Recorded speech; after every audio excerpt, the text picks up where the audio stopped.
Ni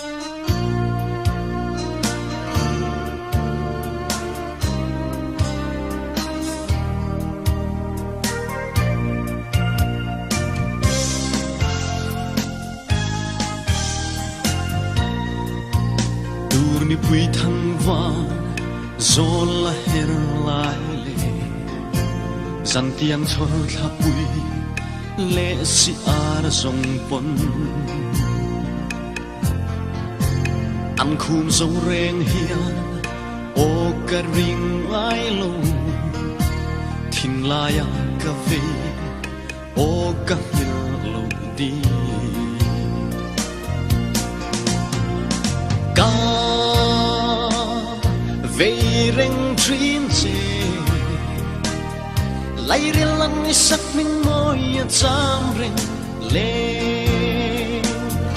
đằng sông tết chu si ra nó liên mi tan sau căn rèn nghe partin thăng sông lê phur khot thiang đam tuổi tràn thiam và lên dài rem thia zong te hia kathin la ya pa moi khu zo vang mo mangai da dai fi luan ka par rim tui ka ve reng trin che lai ri lam ni sak minh chạm rèn lên đằng sông tết chu si ra nó liên mi tan sau căn rèn nghe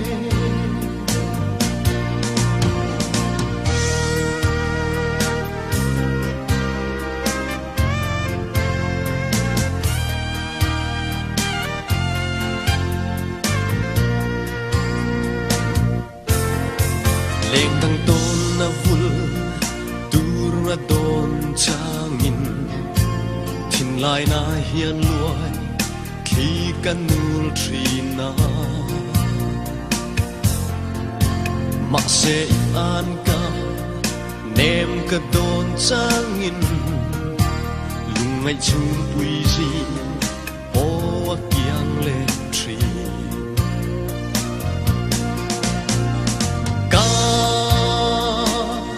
về rèn chuyên chế lấy riêng lăng như sắc minh ngôi chạm rèn lên đằng sông tết chu si ra nó liên mi tan sau căn rèn nghe ca về rèn chuyên chế lấy riêng lăng như sắc minh môi chạm rèn lên đằng sông tết chu